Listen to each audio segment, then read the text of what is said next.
आप सभी को मेरा नमस्कार। मैं ओंकार शर्मा। मैं आपको एक बुक सजेस्ट करता हूँ। डॉक्टर बर्नी सीगल ने ये बुक लिखे हैं और बुक का टाइटल है लव, पीस एंड हीलिंग। इस पुस्तक में उन्होंने हकीकत जो प्रसंग बने हैं इस प्रसंग डिस्क्राइब किए हैं और इस बुक का प्राइम टाइम में अमेरिका टीवी शो हुआ था और इस किताब के सभी चरित्रों को पेश किया था उन्होंने मंच पे। कई सही बात उन्होंने लिखी है।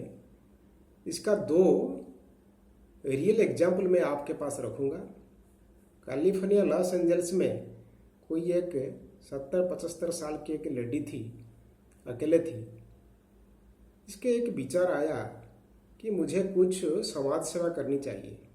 अभी थोड़ी तंदुरुस्त हूँ और बहुत श्रद्धा वाली थी। क्या करूँ सोचते सोचते बाजू में एक कैंसर हॉस्पिटल था, वहाँ जाके डॉक्टर से मिली और कहा कि मुझे सेवा करनी है। I want to pray for the patients.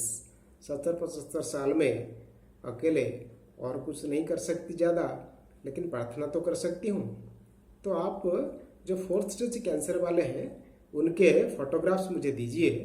मैं घर में अपने जो छोटा सा देवस्थान है वहाँ पर ये फोटो भी भगवान के साथ रखूँगी और जब मैं प्रार्थना करूँगी, भगवान को अपनी पूजा करूँगी, तब उनके लिए भी करूँगी। तो डॉक्टर ने कहा तो भाई ठीक है, चलो, इसमें कोई नुकसान तो है नहीं। उन्होंने दे दी, 3-4 फोटोग्राफ दे दी और बोले कि ये पेशेंट्स मेरे हॉस्पिटल में 4th स्टेज में है और 2-4 महीने में शायद उनकी मृत्यु निश्चित है। वो लेडी फोटो ले गई।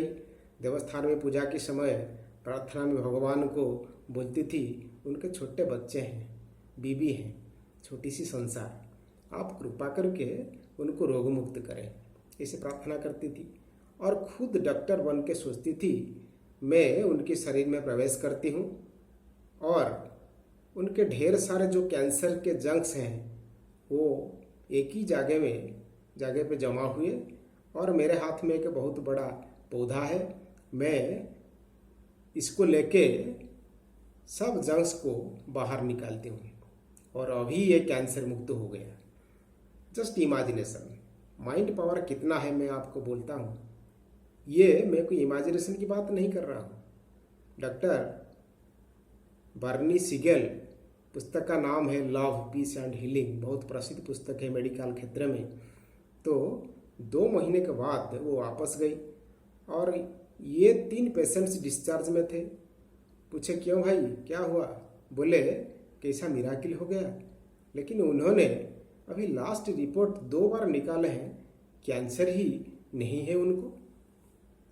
4th स्टेज कैंसर से वापस आए। फिर उस लेडी ने वही प्रैक्टिस से चालू रखी।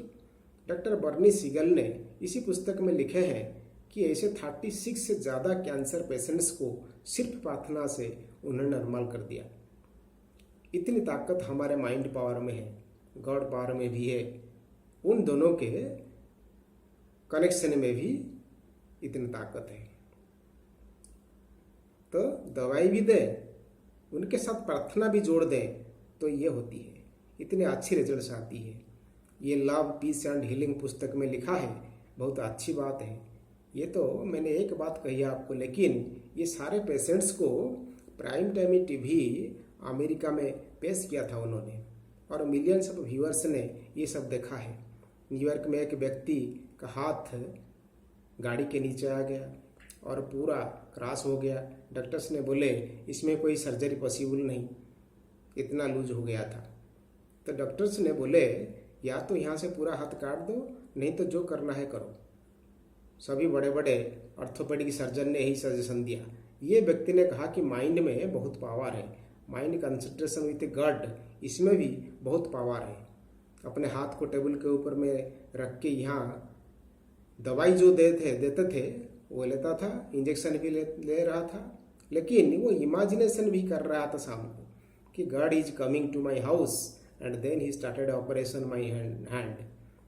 और फिर वो गॉड के साथ कनेक्शन करती थी। भगवान जरा धीरे, हाँ पेन हो रहा है, पेन हो रहा है, इतना कनेक्शन रखता था वो। इमेजिनेशन ये रखता था कि भगवान मेरा ऑपरेशन कर रहे हैं। और फिर 1 घंटा ऑपरेशन चला, फिर वो अपने आप एक बैंडेड बांध देता था कि गार्ड ने ऑपरेशन के बाद ये बैंडेज कर दिया। फिर दूसरे दिन दूसरा इमेजिनेशन, अब भगवान दूसरे दिन आए, डॉक्टर के रूप में व्हाइट एप्रन पहनते थे, स्टेथोस्कोप था, आए ऑपरेशन चालू किया, फिर अपने आप एक बैंडेड बांध दिया था हाथ में। After 40 days he could lift 20 kg with his hand, absolutely normal like you and me। ये प्रसंग भी डॉक्टर बर्नी सिगल ने लव पीस एंड हीलिंग किताब में लिखे हैं। तो ये बात सब सही है। तो माइंड पावर और गॉड पावर दोनों प्रार्थना के माध्यम से मिल जाता है तो मिराकिल हो जाता है। तो हम लोग एटलीस्ट हर रोज 30 मिनट्स सिर्फ अपने लिए नहीं, सारे संसार के हित के लिए प्रार्थना कर सकते हैं। और